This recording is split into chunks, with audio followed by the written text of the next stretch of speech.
I did. I handled fear in a funny way. Like I'm on the floor during the lockdown, and the first thing that, oh man, Tabitha not gonna like this part. The first thing that crossed my mind, I was like, man, I'm glad I got a good life insurance set up. But for me, I just was like, wow, this could really be the day. You know what I mean? Like the seriousness of it kicked in. Like this could really be the day.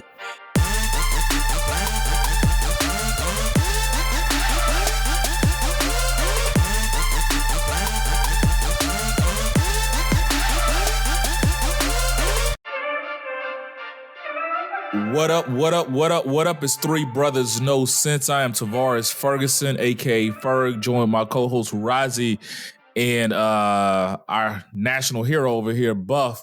Woo, ticker tape parade, all that good stuff. Because if you've ever heard black folks say, you better than me, bruh, you better than me. Because I might not have a job right now, bro. So we're going to jump into it. Today is January 9th, 2021, the 9th day of this new year. This was a week that history will always remember in America because I ain't going to let them forget. But this is the week that we were supposed to, approve? Certify, right? Certify the electoral votes for President-elect Joe Biden and Vice President Kamala Harris. And as you all know, that shit did not go as planned. So we're going to kind of jump into it. For all of you that don't know, our co-host Buff over here is one of the proud members. Buff is a member of the Capital City Police. I don't even know how you feel about that right now, bro. So I'm just going to let you kind of debrief real quick, kind of say what you want to say for a second. Then how are you feeling, bro? That's how I want to start. How are you feeling? First off, y'all give me like a little visual signal if I'm talking too long, you know what I mean? Because I got a lot to say. I don't want the show to be just... Man, this is your show. Me bloviating. We just hit us as supporting characters for this one. So first off, you mentioned how it's 2021. 2021 has come in like Rick James. You know what I'm saying? Yes. It's just disrespectful than a mug, man. Oh. I think I've alluded on the show before how I work at the Capitol. I think I have said that, yeah, I'm Capitol Police. You questioned, was I proud? I'm still a proud member of Capitol Police, but I am embarrassed. I'm embarrassed by what took place. I'm embarrassed by what happened. You know, I work, the section that I work specifically is the Senate floor. If you ever turn to C-SPAN 2 and you see the boring room with the big desk and the blue carpet, that's my section with the senators. And, you know, when everything went down, we had a procedure that we went into that we trained for all the time. And we went into it, and I'm in there. Oh, I got a story about that too. I'm gonna come back to that in a second. But we went in there, we did our procedure. I'm trying to be as vague as possible about it. We did our procedure, and then we wound up relocating to another location. Little did I know how close. I didn't know they were that close. I knew they were in the building when we went into the procedure. I didn't know they were literally outside the doors of the chamber. So for everybody, I'm sure you've seen the video now of the black officer running up the stairs. Like, once he got to that second floor, that whole area, you know, is where the chamber is. Like, so all of that is happening while we're still in there. And I had no idea. So we went a good 30 minutes before we even saw any type of television coverage. But once we left the floor and went to our safe location, we were there for about 15, 20 minutes. The radio TV gallery people brought the TVs in and they turned the news on. Mind you, I know people in the building, but I still don't know how bad it is yet. You know what I'm saying? I'm thinking like 10 people got in, loud, whatever. And by the time we're at where we're at, everything's taken care of. Bro, they turned them TVs on, man, and I'm about to sound corny as right now. But to see the images of those losers on the Senate floor in the presiding officer's chair where the vice president sits or a member of the majority party sits to preside over the Senate. Man, that killed me because I take that so seriously. Like, we enforce the rules on that floor. Like, you can't even touch the desk of a senator. You know what I mean? Like, very select people are even allowed on that floor. So just to see them like stepping over everything and just treating it like it was Chuck E. Cheese, basically, it hurt me. And that's I know how that sounds. I know how that sounds. But if you work there and that was your job, man, you would feel the same way, because I was reluctant to like even reveal that to my coworkers. And they was like, man, I felt the same way. Like, even people that don't even work my section was like, I felt violated. And that's exactly how I felt. And it was like a gasp in the room, just seeing those images of them busting the window. I was like, oh, you know what I mean? And so it just, for me, man, it went from shock to embarrassment to anger. And as each day passes and I learn more information, I'm going to be vague again, but as I learn more information on how things, and I'm going to say it, how things were allowed to happen, what I saw some of my coworkers do, I do not approve of that and I want something done about it. That's probably the most I'm going to say about that. But the same that some of y'all saw so a lot of people have asked me how I'm doing because of the criticism we've been receiving in the media, the jokes we've been seeing on social media. Man, everything that we've been criticized for, we ourselves have said ourselves, among ourselves. The jokes, hell, some of the jokes are pretty funny. Like the whole what has better security thing that was trending, that was funny. Some of it, because of our situation, is not funny to us, but I understand how it's funny to others. So I can take it. A lot of my coworkers can't take it. And I actually suggested to them to just stay off social media for right now, because the jokes are going to come. Hell, we do it when it's another situation. You know what I mean? So we have to eat it. So I feel like I've been talking long enough now. I want you guys to just jump in, but that's where I'm at right now. And I haven't forgot that story. I'll come back to that story if y'all want me to. Oh, definitely. So you got something you want to say, Razi? No, man. The funniest joke to me wasn't really a joke, but it was just irony that one of the ladies that got trampled, the medical emergency that ended up passing, she got trampled, and she brought a "Don't Tread on Me" flag with her. So, I'm gonna mute my microphone.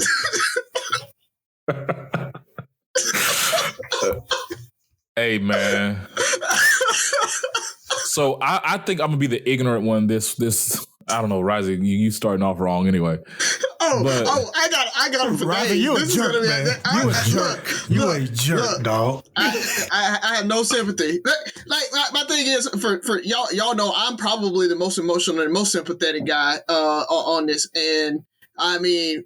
I went into like military mode of I have no sympathy. I see them as the enemy, and I don't have sympathy for them as the enemy. So screw it. Yeah, definitely. That's how I felt. I take it back for a split second. I didn't want shit to go south for them. I didn't want people to die and all that stuff. But then I'm like, you know what? Because for one, it wasn't over. Like, I'm like, this could end really, really bad. And this could turn into a full-blown terrorist /coup/ whatever. Throw those words in there, whatever word you want to use in there, because it had the potential. We can talk about later what we really want to call it, but it always had the potential of getting worse. And so what I will say is, you mentioned your emotions. My biggest emotion from day one or moment one was fear. And it was fear for you, dude. Like, being on the outside, just and like, man, if this goes bad, dog, something could, my dude, like my homeboy, like, he's there and there's nothing we can do. And he's not getting in help, and the world is going to see. This is going to be, this could have been the new 9/11. Like, this could have been something really bad where I don't even want to know. Like, that's why I called, I don't know if Tab told you, I called her just to check in on her, because I was like, I know how I was feeling. I can only imagine how she's feeling. And so you mentioned a host of emotions. Was any of them fear? So I guess. I mean, I did. I handled fear in a funny way. Like I'm on the floor during the lockdown, and the first thing that, oh man, Tabitha not gonna like this part. The first thing that crossed my mind, I was like, man, glad I got a good life insurance set up. But for me, I just was like, wow, this could really be the day. You know what I mean? Like the seriousness of it kicked in. Like this could really be the day. And then I just tell myself, I'm prepared as I possibly can, and I'm ready to do whatever it takes to make it home. Now, I'm one of those people that if it's your time, it's your time. And I definitely, I pray every day. I never told you guys this. I pray every day before I go to work, and every day when I go home. My prayer is the same every single day. I say, allow us to have a great day, keep me and my coworkers safe, and allow us all to go home alive. Unfortunately, I'm sure we'll talk about this. One of them was not able to, but that's the prayer I've been saying since I've been working at that Capitol. And once I get off of work and I'm headed home, I say, thank you, God, for allowing me to stay safe and allowing me to make it home alive. So I just remembered that prayer, and it's just what it is. Like I'm ready. Like we do train for it, and so I'm ready. Yeah, I'll just give a story. Like Ferg, when you're talking about worried about Buff, and that was the first thing that came to mind. You guys, we're in the group meet together, and that was the first thing that all of us. I haven't felt that scared really since 2010 when I was in Iraq. Wow. And it's a story. One of my team got hit, and Ferg, I don't know if you were had made it to Egypt yet when that happened. I don't think so. So I took my R&R from Iraq into Egypt. We had a great time. We partied the Red Sea, as we called it, and so as we partied the Red Sea, one of the first things that happened when I was there was my team got hit, and I'll never forget. I got an email from my team leader, and she's trying to keep operational security, so she didn't say anything other than Lee and Duran got hit, and that was it.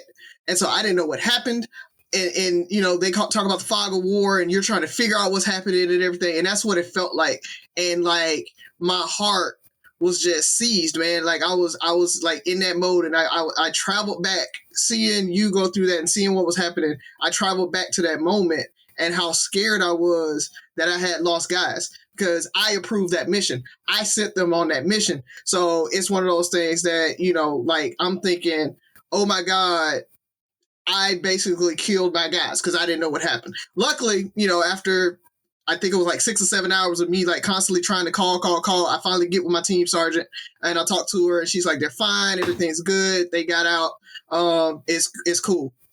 But that was that time of, I think it was like 30, 45 minutes before you actually responded to us and let us know you were good. And that's what it was, bro. Like I was just like, oh my God, I got to figure out what's going on. We don't know. The fog of war is happening. And so I was so relieved when you just got that second to be able to say, I'm good. We're safe. And so I thank God right then for that, dog. And I'll let you know, I know your leadership. I know what they felt like, or I hope I know what they felt like. And that we'll talk about that a little later probably as well, is I hope they felt like I felt like, oh my God, I put my guys in this situation. And that is the thing that, like you talk about on answers, I want to see answers. I want to see heads roll, because they put y'all in that situation. And you guys remember, I can only imagine like listening to you say that and thinking back on it. Because I remember when things started getting bad, I was like, it's sounding pretty bad outside. I don't know if you remember like those early group me messages. Mm-hmm. And then I kind of like went away for a minute. And then we start seeing text. We start seeing the news. Yeah, exactly. You know? And so like because it was crazy. I haven't seen the news. You know what I'm saying? Because what was crazy was you were saying that CNN was still showing what was going on in the Senate chambers for a minute. They didn't pan to outside for a good minute. So like, I think you mentioned it. Like, I think you said there's people in the building or something like that. You said something very vague, and I'm like, is he talking about the same building? Because they're still showing. Talking this shit. So I'm like, maybe it's not as bad as I think. And then I started seeing, I'm like, I'm confused. Razi, you're better than me because every time I felt a little better every time he checked in. Mm-hmm. But being medics, all it takes is a split second. Yeah. Yep. The situational awareness, things change. Every time they pan to the news, I'm scanning. No, I don't see. Okay, they're pushing back with the cops. I wonder if Byron's one of those cops. Like every time I'm sitting, I'm trying to make out your silhouette. I'm just trying to make sure. And I we've had many conversations about our feelings towards police force and stuff like that. And then you're seeing the social media, you have this feeling on one end, and you have the social media, you have people with all their questions and their disdain or the jokes already coming in. And you're like, man, I'm kind of torn. Yeah. I'm really torn on how I should feel. Now, not even torn on how I feel. Like my loyalty was all with you. My heart was with you, but it still is kind of like, let's see how this pans out. But I don't know. Is Sophie there? Does she have a good joke for us? Are we going to lighten the mood before we go all the way in, or we just going to go all the way in? We just going all the way in today. They ain't getting no joke. This ain't no joke. Razi has spoken. Okay. So I think the first question is going to be, I guess, the question that's on pretty much everybody's mind, because a lot of people don't understand, how the did this happen? You did say we was going right in, huh? Because I have some opinions too, but I'll let you go. I guess we'll start and let you finish, because I've had this conversation with people. No, go. I'm done. I'll step in from the outside looking in, from a military planner who's had to try to help with civil disobedience and setting up elections and everything. I mean, that's literally part of my job as a civil affairs officer. And I did it in Iraq. So it's very easy for me to see that there were egregious oversights. Egregious. And when you say they let them in, they let them in. There's no way that there were so many missed opportunities to stop this. I mean, one, you've got staffing. Their social media is saying they're coming to take over the Capitol. It's not like, this was some spontaneous thing. It's not like it was hey, we're going to do a rally to support Trump, and that's all they said. And then it spontaneously combusted to them breaking in. Their social media literally said, we're going to break into the Capitol. We're going to stop this. We're taking over the Capitol. And so I know that there's people that are over intelligence that scan these things. There's FBI, there's CIA. They look at this and they knew that this was supposed to be happening. And so from there, you look at, I know that they're coming. I know they're trying to take over the Capitol, but I'm not going to initiate either additional police forces for a cordon. I'm not going to have some perimeter set. I'm not going to bring in the National Guard to support. When you brought in the National Guard for a Black Lives Matter rally and had 6 lines, I think, of National Guard around the Capitol building. Stop right there. Well, that was the Lincoln Memorial. That picture that's been circulating, that wasn't the Capitol. Either way, stop right there, because this is what I always tell people.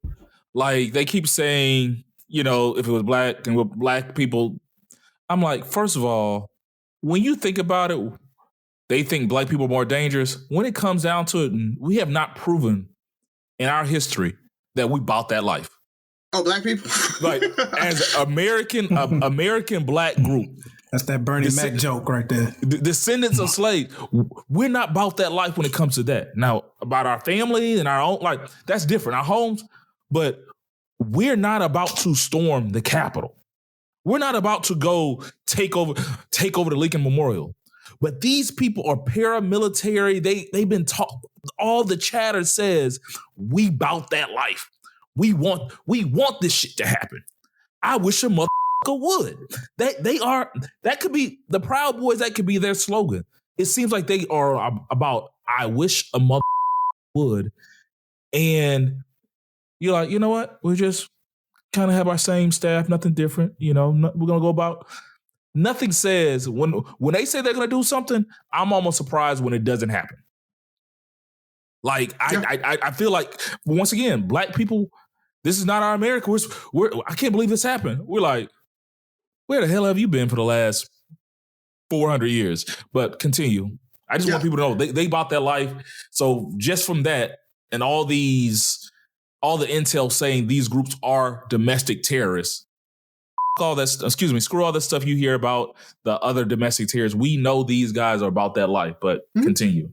Yeah, again, going back to FBI, CIA, I mean, I think the FBI director talked about white nationalists being the biggest threat to national security. So you have all of this intelligence and you don't act upon it and you don't prepare for it. And then we go into the whole, as they press forward, you've got folks just kind of letting them go. And I get it. I understand tactics. I understand I'm not jumping into a fray with 10 guys and one officer.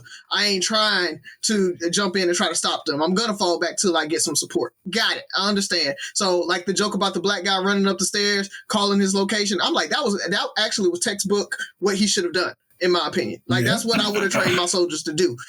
You're not taking over, or you're not going to hold off 10, 12 guys trying to advance at you. So I get it. I mean, I understand the jokes of all of it, but if you've never been in those types of situations, I don't want to hear it. And so I have been really, really kind of going off on some of my friends and stuff like that are trying to make jokes about it. And I'm like, you know, you got to be in those situations to understand what they're going through in that. So my hat's off to the Capitol Police. Truthfully, the people, the officers that were on the ground, that were holding their own, that was doing all they can. Now I tip my hat. But at the same time, I look at it like I saw a lot of white officers that were buddy, jokey with these folks. And so I'm just going to call it out because I know Byron might not be able to. So, you know, I don't appreciate that because my thing is that's some bull. You know, you can't be buddy, jokey with the guy who's actually advancing on your position. And I read an article, I think today, where like an officer was saying, you know, y'all over there laughing and joking, and I'm getting my ass whooped on the other side of the Capitol. Like, hey, something's not right there. So it's just so much, man. Well, let Buff jump in because I want to see what you say, and then we'll follow up with that. All right. So your question is how your question was how could this happen? I think it was. Yeah, and it's almost. I'm trying to stop so I have to bleep that one out. No, bro. This gonna be our one, bro. This gonna be our one, bro. Just let it roll. You gonna have to put the explicit icon. But so you know, I can only be so specific. But here's what I'll say. How could it happen? So you mentioned how the Proud Boys said, you know, we're here to take over. We're coming in. I will say previous protests and demonstrations, you will have similar talk like that from time to time and nothing nowhere near like it happens. I remember on the Looting is Bad episode, I was telling you how we'll get intel that 10,000 people are coming and then only 100 show up. So I will say a lot of times we will get intel, you know, and I wouldn't even call it intel, just social media posts where, you know, the people saying what they're going to do, this is what we're here to do, and then they get there, they don't do anything close to it. So whether or not my department took it that way or the other way, I can't speak on. I don't know. Obviously, I wasn't involved in the planning phase of it.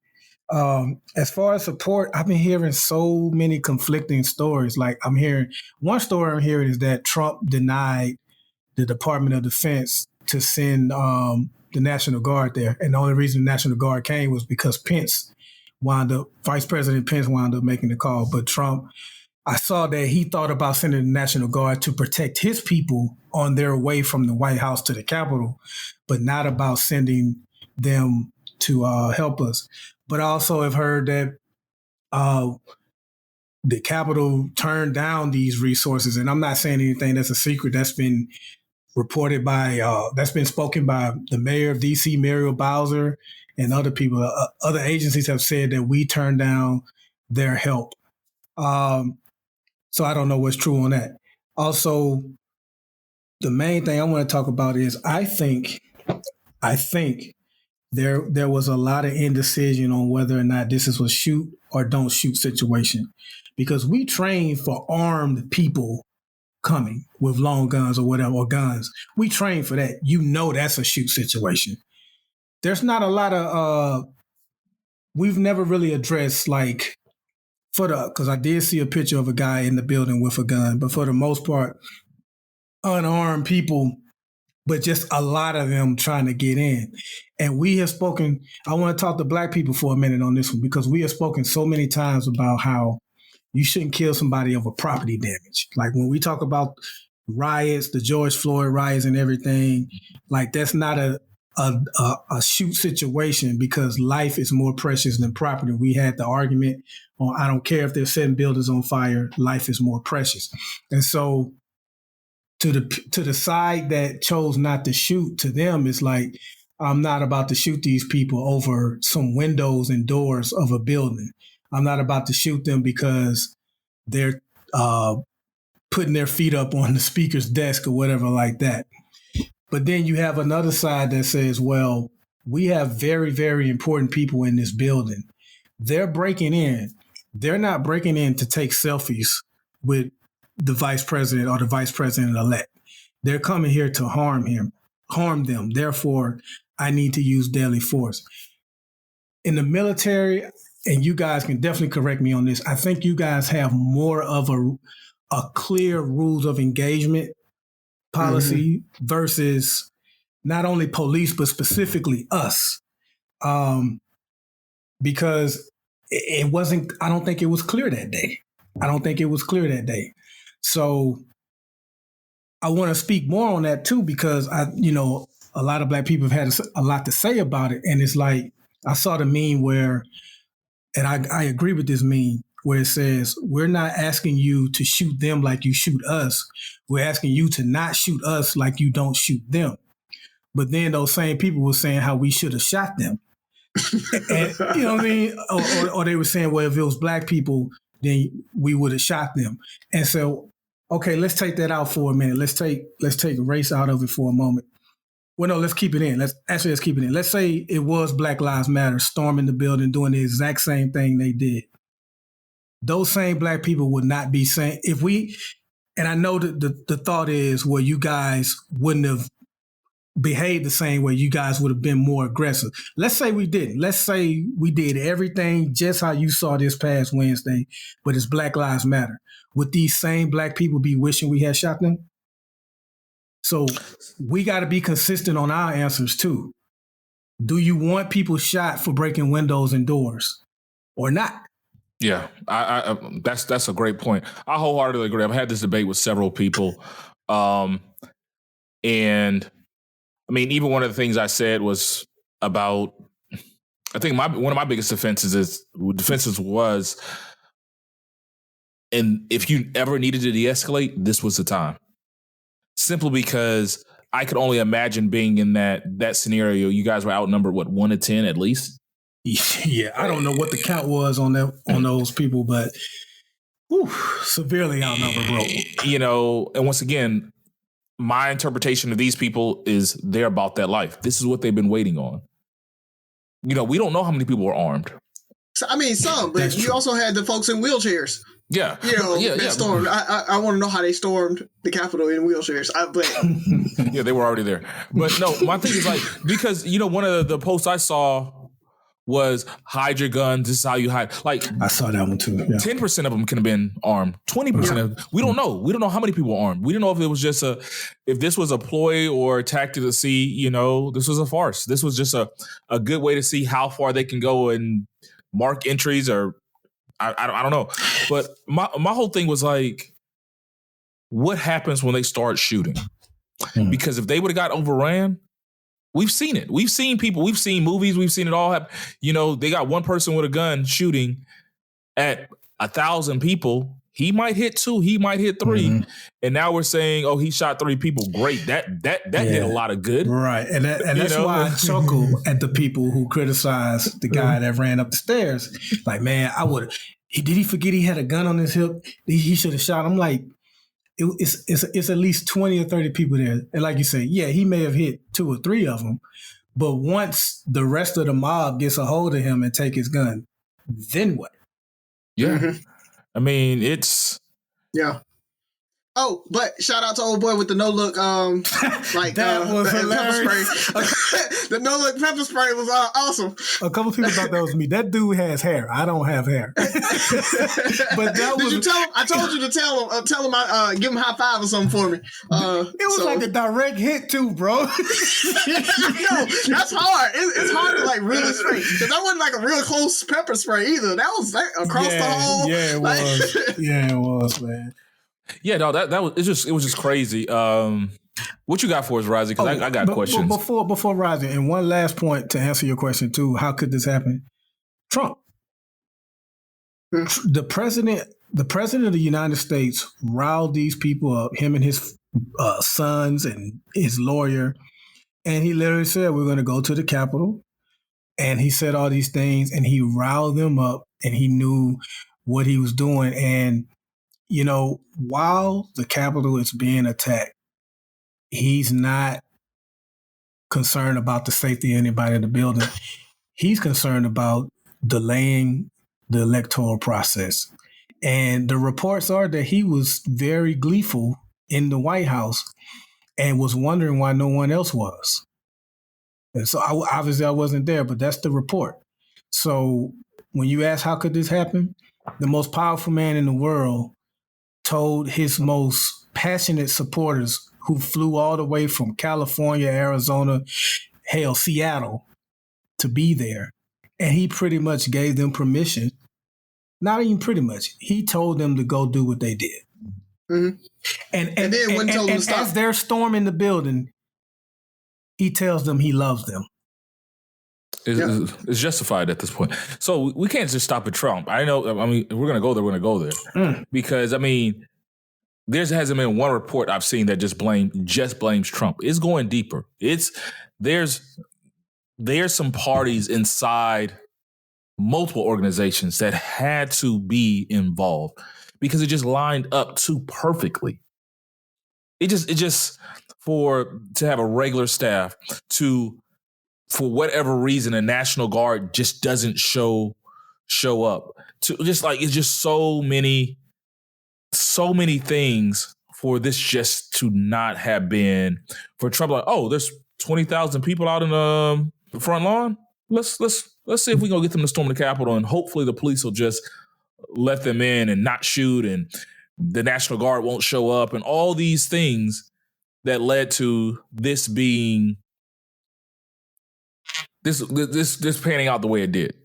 But I want to make sure that we don't go down the conspiracy theory rabbit hole of this being a total planned thing, because that I don't believe. That things happen. We do AARs, after action reports, after we do a mission and stuff like that, and we like what didn't go right, because you can't plan all this stuff out. I do think all those things you talked about were oversights, and I feel like they were bad decisions on top of bad decisions on top of bad decisions that led to it. But I don't feel like it was this concerted effort with some mastermind out there. We know Trump's not smart enough to be a mastermind to actually put all this stuff together.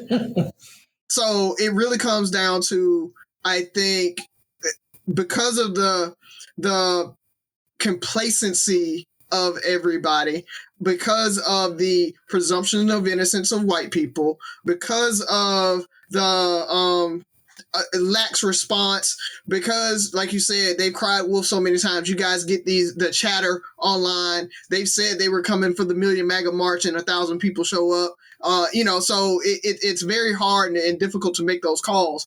But at the same time, it's like you have to look at the gravity of what is happening at that moment. It's very different from Congress having a normal session and y'all having, people saying we're going to storm and we're going to do this and we're going to riot, versus you are confirming the election results.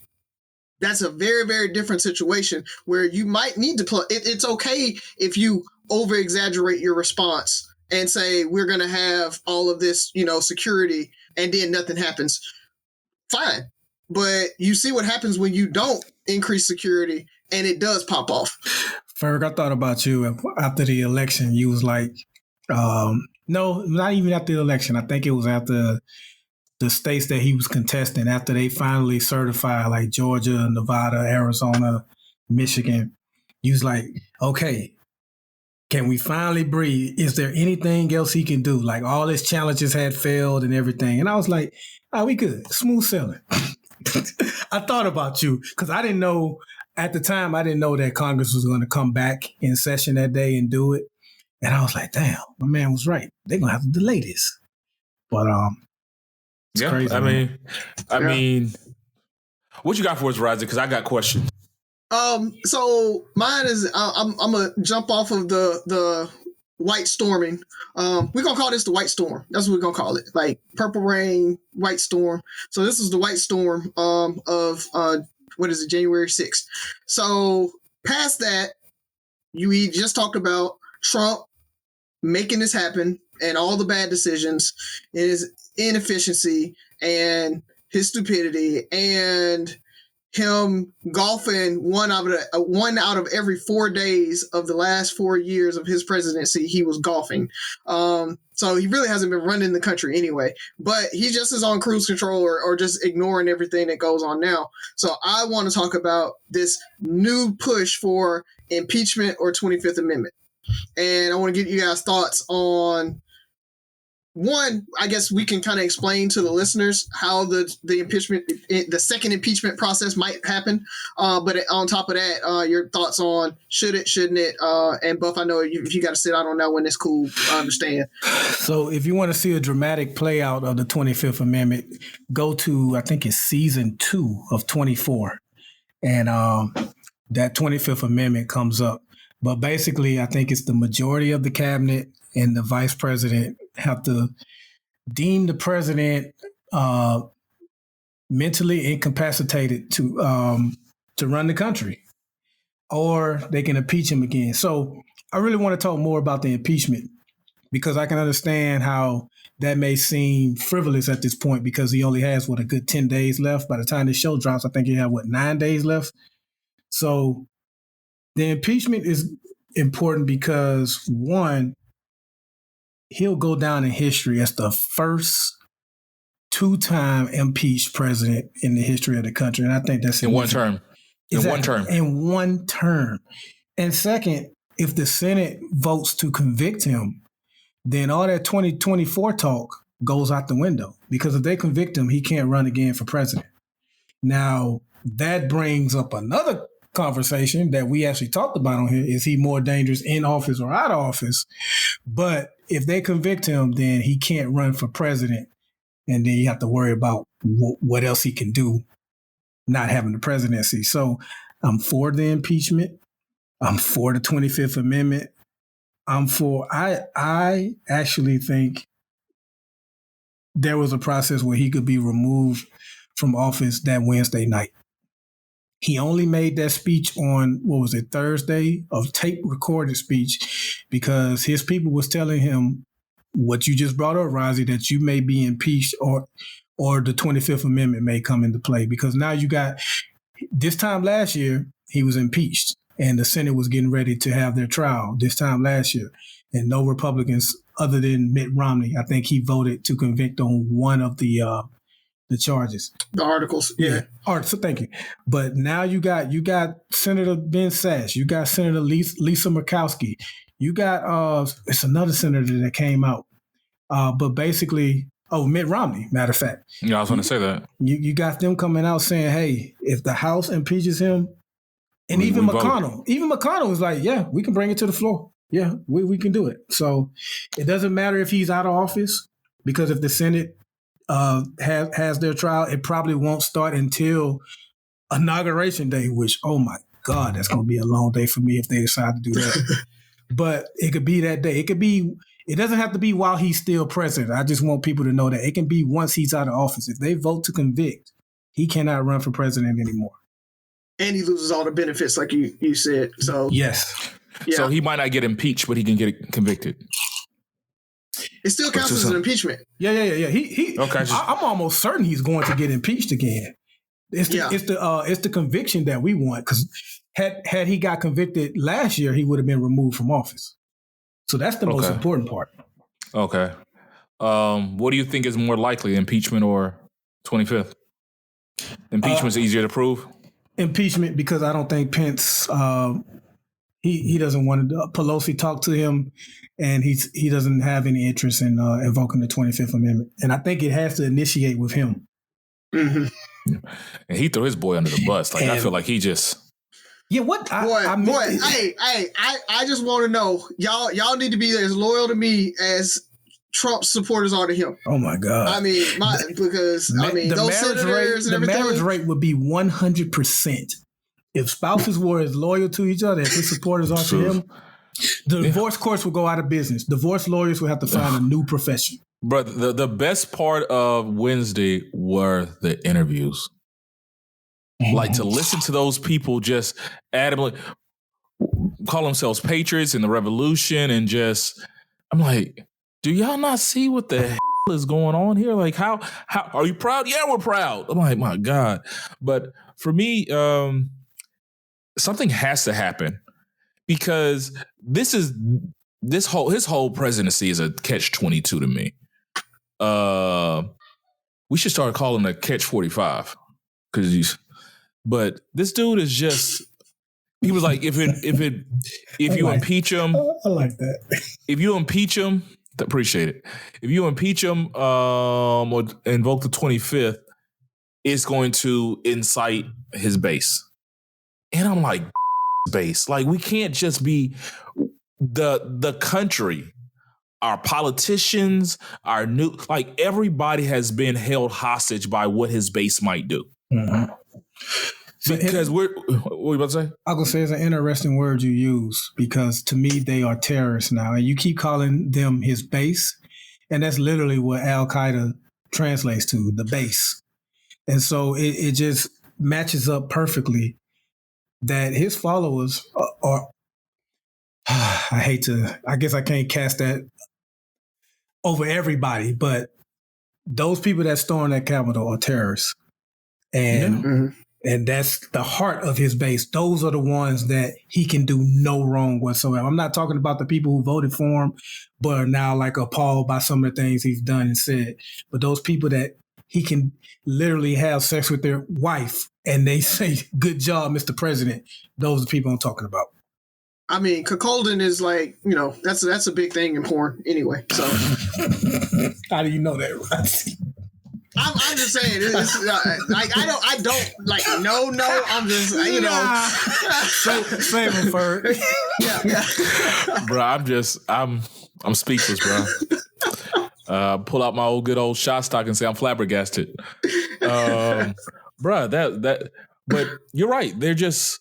They're so enamored with this guy and the idea of what he brought. And the thing about it is, he's not a polarizing figure.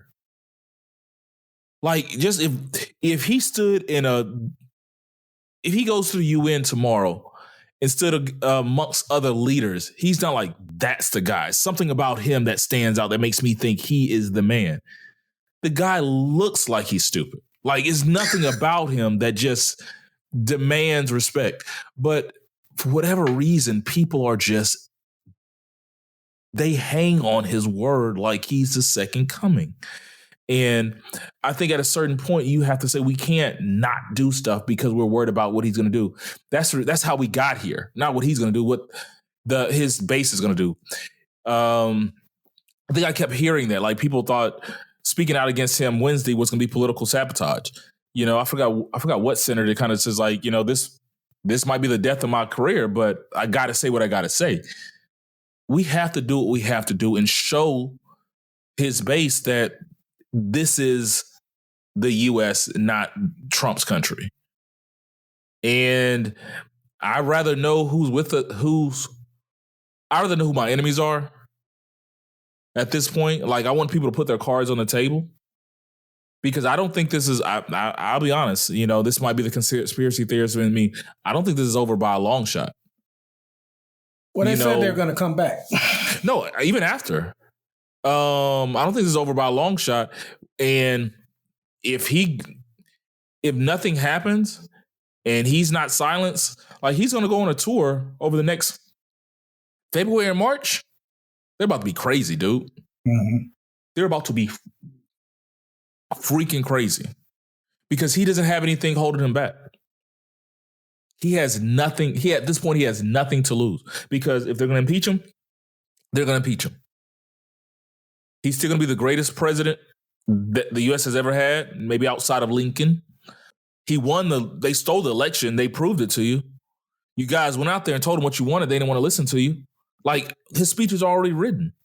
Like, that's what he's doing right now. He's writing speeches. He's booking tours.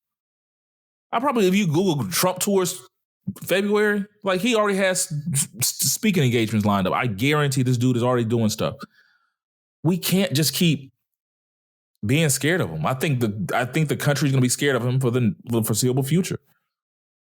Yeah, like and I'm glad that social media finally stood up and they locked all of his accounts at least through the end of or suspended his accounts at least through the until the election or until the transition happens. So for that same reason, like he needs to be shut down, and I think. You know, he can't even get on Pinterest. Like, he can't DIY nothing around the White House. You know, ain't no recipes. Like, you know, you want to make a nice casserole. He can't even do that because he can't get on Pinterest. So that was a smart move for them to stop him in his tracks, at least through there. But I'm just hoping, like, to follow up with that, they don't reinstate him. They don't let him back on those platforms because he still has that huge following and everything. I mean, let him go to Parler if they need to go to Parler. It makes it easier for the FBI to monitor it. But he's going to be on 1,000 podcasts. He's going to be on Fox News. He doesn't need that.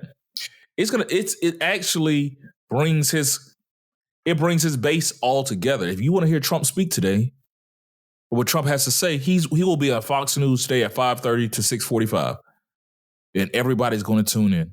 You can't. They don't trust Fox anymore. They got to go to like OWN or whatever it is. Yeah. Whoever it is. But the thing about it is, his base is going to be his base. I was debating somebody today. They were talking about he was able to. Trump was responsible for kind of giving them the green light, but these people were ready to do this regardless. They've been waiting for their Messiah. They've been waiting for their savior to act and Trump just happened to be the idiot that they decided to follow. His base is going to be his base regardless of what we do. We're not going to be able to stop them. They're not going to stop on January 21st. Like, we lost. It's over. We wait till 2024 to see if we get another run. It's going to be what it is. What's next, man? What's next? I'm over this dude. So, that was both of you guys have asked your question, huh? I mean, I got questions, man. What you got? You got one? Nah, I don't have any questions, man. Just go ahead with your next one. I'm trying to see how I want to, a lot of Black America. It's been funny because a lot of the memes that were the funniest to me were the Black American memes. Like, this ain't our fight. Yeah, it's kind of like we knew. You're surprised. We knew this was coming. Mm-hmm. So, how does Black America deal with this? How does Black America deal with this? What should we be preparing for? And how does it affect somebody like you who, like we talk often about putting on that mask. For you, like, I could only imagine you are ground zero. But my thing is, how do we navigate this? I mean, it's so many we said a couple of times, taking race out of it, but it's like you can't take race out of it. It's polarizing, We navigated by continuing how we've been continuing, because for us, and they're not going to admit it, but for the world, they saw who the true terrorists were, who the true threat was. One of the things, I think we posted it on Three Brothers, as a matter of fact, it said, we protest I forgot the exact quote, but basically we protest to stop the police from killing unarmed black men. You guys are protesting to protect your white privilege. We are not the same. And that was on full display. They pretty much are protesting because they don't know how to lose. They don't like the fact that they lost. And I'm so glad people like Tommy Lauren, who I'm sure she found a way to justify what she said, but she was like, if Trump loses, his voters will go to work the next day. If Biden loses, they're going to be protesting and rioting. Oh, really? Because what really happened? So we just do what we do. And the people that don't want to get the message, they're not going to get it. I see people already defending this, like, well, we pay tax dollars, so we own the federal building. That's our building. When their leader literally said, if you attack a federal building or a statue, you should be shot. You should do 10 years. So it's no reasoning with them. So we just keep moving how we do.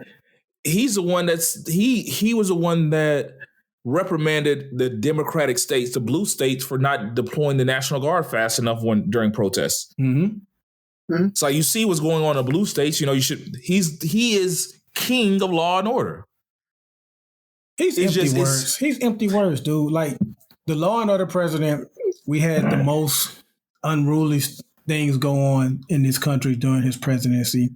He's not a great businessman. That was the excuse a lot of people used to vote for him. Well, we need a businessman in the White Office. He's failed at literally everything he's done.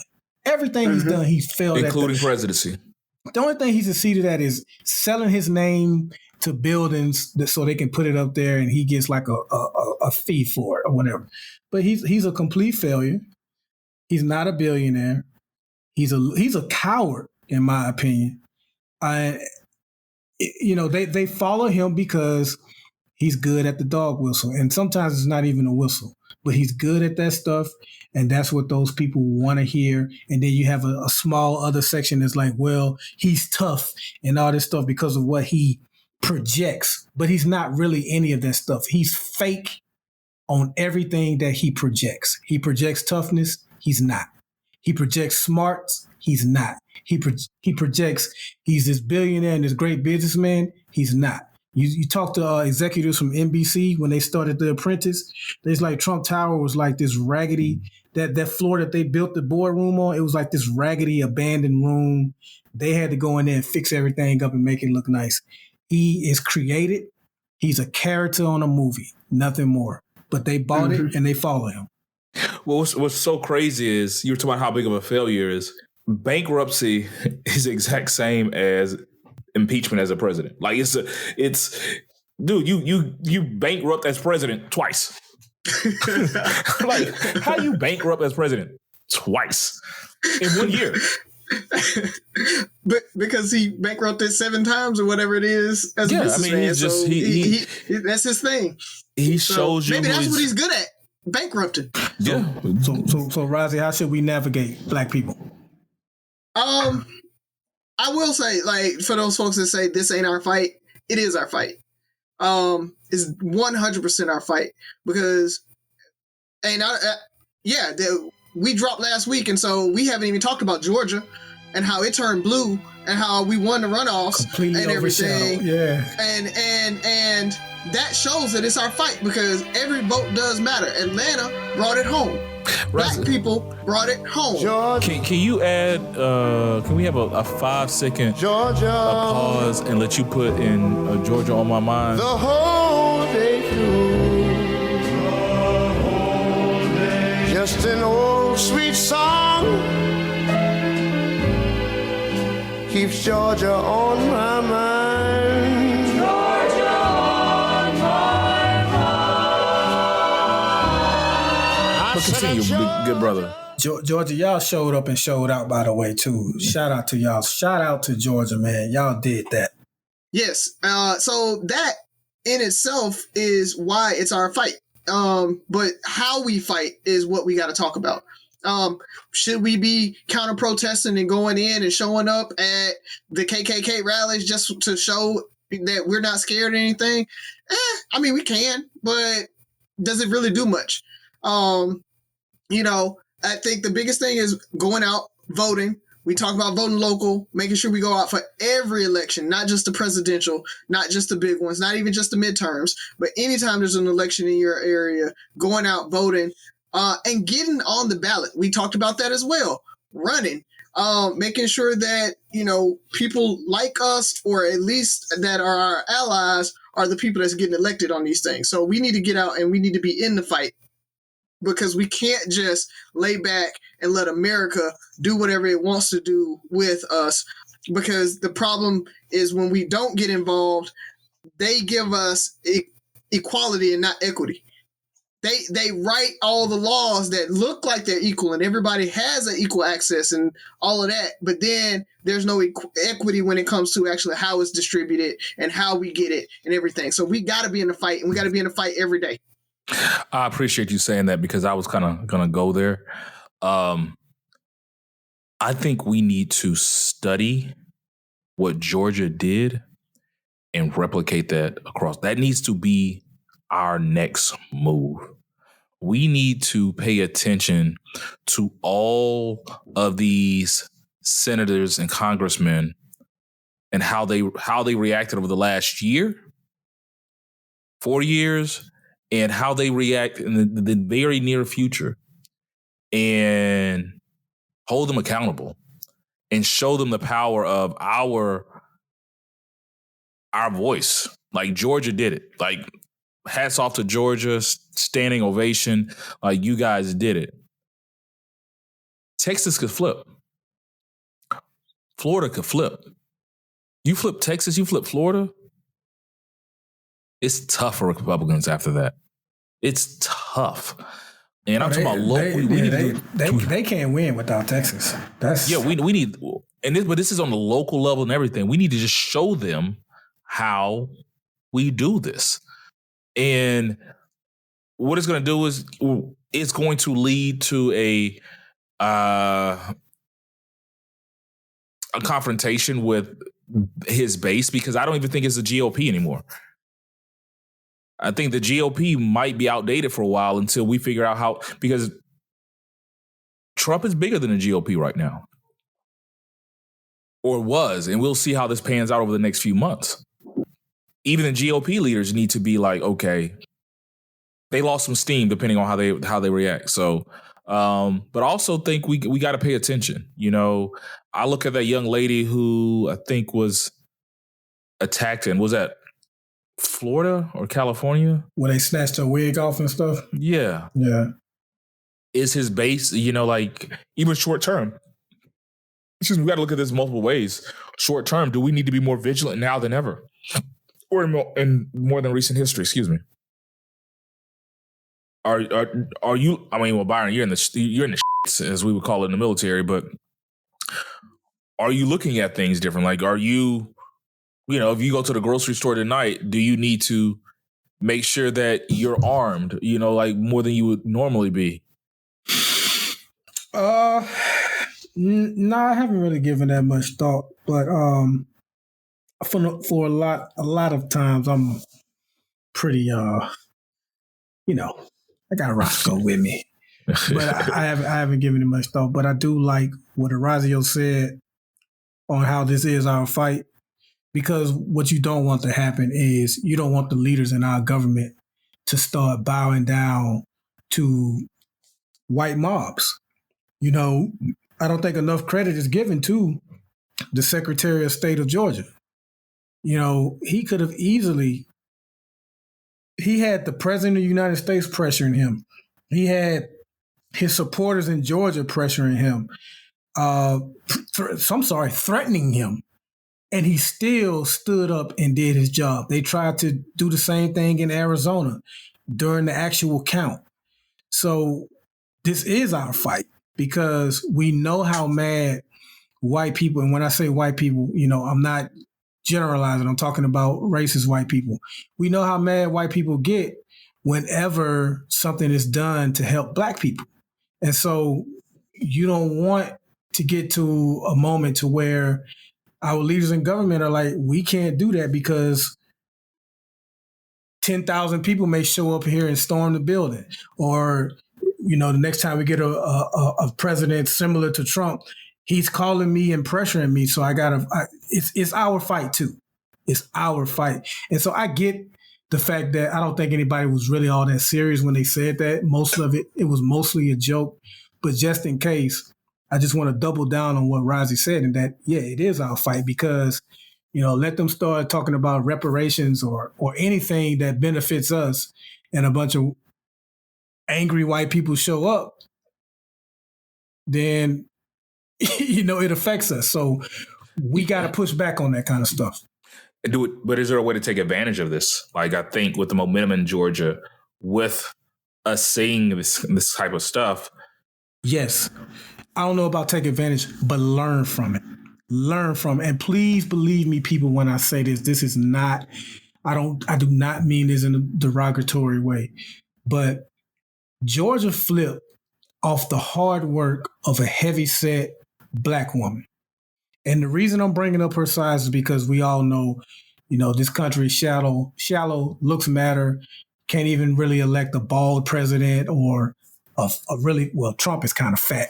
But you like all of that kind of stuff. Or short. I'm short. I'm trying to be president. And like literally people have said, that's an issue for you. Exactly. So what I want the Democrat Party to learn from this. I do like my president be able to see over the podium, but just is that don't be scared to champion black issues. You know what I mean? Like Biden, and I know his history. I know all the criticism he got. But Biden said some things that a lot of past politicians wouldn't say when it comes to black people. He even recently now, he said Black Lives Matter wouldn't have been treated like this. Stacey Abrams helped flip Georgia. A black man, the first black senator ever elected in Georgia. You can embrace good issues that help black people without being afraid. I feel like the Democratic Party has been so timid in how they address the needs and issues of black people because they don't want to turn off this mythical blue collar middle America white person. That person doesn't exist. What you don't want to turn off is more racist white people because they flock to the Republican Party. Okay, so they're going to stay there. They're never coming over to the Big Tent. Yes, you're not going to win them over. Okay, so embrace the things that help your most loyal constituent. Because truthfully, we should not be as loyal to the Democratic Party as black people are. Like the percentage that we vote for them, it should not be that way. Yet we do it. So give us something in return for a damn change, and stop being so timid. But why? I had a conversation about another, a totally different topic. But the thing about it is like, they're not going to lose our vote. It doesn't behoove them. But they do. That's the thing. They do lose our vote. They can. What happens is they don't lose it to the Republicans. We just don't vote. Ask Hillary.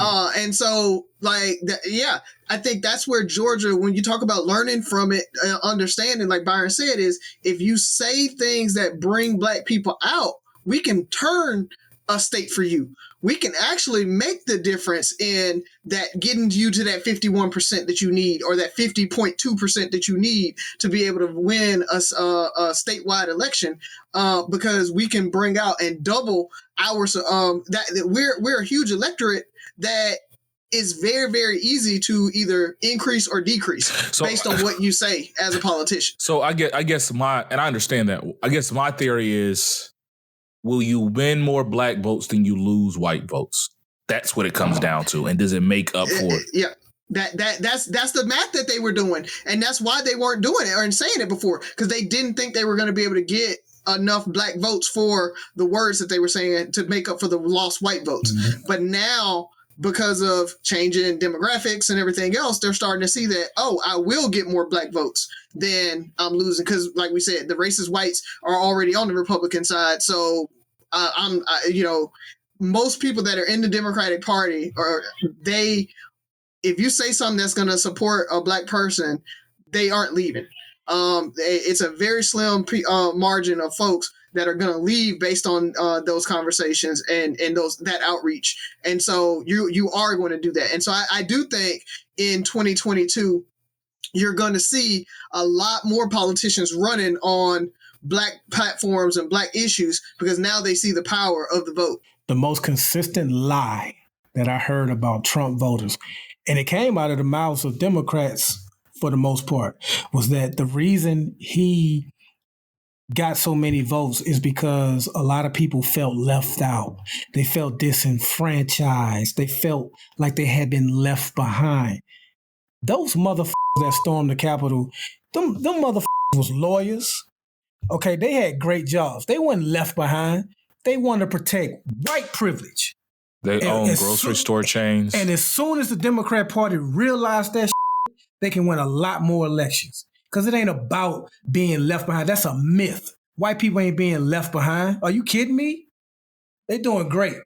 And those people that stormed the Capitol, they're doing great. They had time to get here and do that shit. They weren't worried about losing their job. That's the first thing I would have been worried about. I want to march with you, Ferg, but yeah, this assistant coach at this university is it's paying pretty good. So hell, you got to censor yourself on a podcast.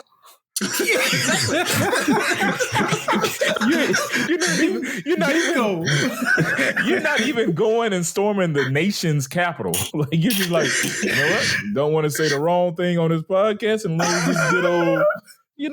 That is right. That's what's crazy. You're absolutely right. They're not worried. They're trying to, once again, that's what being a conservative is. You're just trying to protect things the way they are. You don't want to see change. You want it to remain the way it is. You're not worried about being left behind. You're just worried about other people catching up. And it is what it is. Fellas, I've enjoyed myself. I could talk about this forever. I have a lot of, man. First of all, we got a lot of shows coming. Yeah, it's cool. It ain't going nowhere. Buff, be safe. Be safe. Take time for yourself when you can, bruh. I'm going to ask you on air in front of everybody this week, please look into counseling, because the closest thing I can compare this to is because your mental health. Like, you're in the thick of it now, but I remember Razi, when we were in Afghanistan and we had that day where we were kind of, the line was drawn in the sand, and they literally had this in the combat distress team, the chaplain in, because when you start looking at people differently that you work with, that you had this relationship with, and it wears on you. I can only imagine what you're going through looking at your coworkers. Like, I really want to know what he's thinking. How loyal, if hits the fan, am I going to have to worry about this guy? Not because he's scary, or is he really in it with them? Why am I here? It's just a lot of different emotions you can go through. And it shouldn't have to take something like this, but I think this is the perfect time it's a great gate opener for counseling. You're not going to have to go to find someone to talk about. It's not like, when I was in third grade, I, didn't win a spelling bee. It's just like, nigga, I was at the Capitol on the 6th and these motherfuckers. And that's how your first counseling session should start. So, and because I'm big on it, bro. It's definitely helpful. And I know that there has to be benefits for it. And what you got for us, Razi? Closing shots. I just want to say Stimmy's dropped, and no, I'm not setting up an LLC. No, I'm not buying property. I might buy a watch. I did buy a watch, matter of fact. So, folks, get out of people's pockets is really what I want to say with that. I mean, the stimulus was here because people were hurting. people didn't have jobs, people couldn't pay their bills, people couldn't go to work because they had to homeschool their kids. That little $600 or $1,200 or whatever it is they got is so that they can continue to pay their bills. Get out of people's pockets and stop telling them to commit tax fraud, because that's really what you're trying to tell them to do when you tell them to go create an LLC and go get a COVID loan or whatever it is. So no, people don't go do that. Use the money for what you really need it for, and that's all I got, man. I just got to I had to get that out. You think they were really trying to get people to commit? Every time I saw that, I thought they were saying, "Hey, be wise with your money. You know, don't go buy the new PS5 when it comes out because 2 months ago you were asking me for money, and now you get $1,200 or $1,800 or whatever because you got so many kids. You have a chance to invest or do something smart with your money." Once again, people do what the hell they want to do, but I thought it was kind of like be wise with your funds. No, they were literally spelling out tax fraud. Oh, okay. Get an LLC. From that LLC, go get a loan.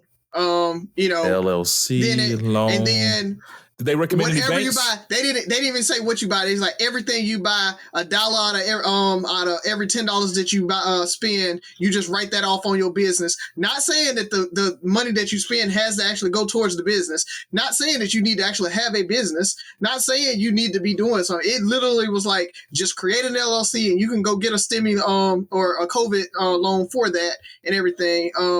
It literally was spelling out tax fraud. Did they mention any banks that were doing like loans or business lines of credit? I'm just asking for a friend. No, because all of them are, but all of them, they're hard and they're getting more stringent because that they are. Because people are trying to take advantage of it and get loans for stuff that wasn't covered. So it's one of those things, man, that don't just go out and do things without talking to a tax professional, talking to somebody who knows, and having a real business. Because I've even seen where people say, create a business and hire your children for it. You can write them off on taxes. You can't do that without actually having a functioning business.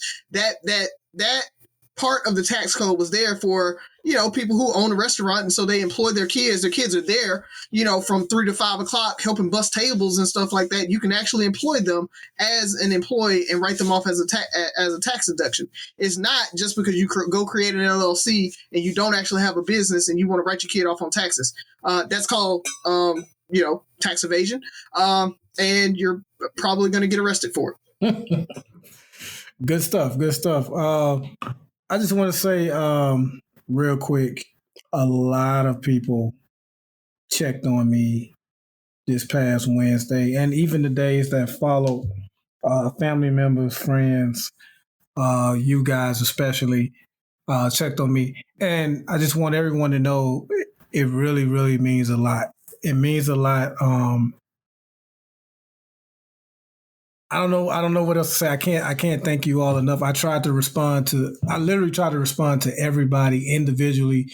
I even made the Facebook post because I saw, once we got to the safe room that Wednesday and I glanced at my phone, I think I had 30 something messages and stuff. So I was like, okay, let me just make a quick post. And I think it said I'm okay. I'm pissed, but I'm okay. Or something like that, just to kind of let everyone know.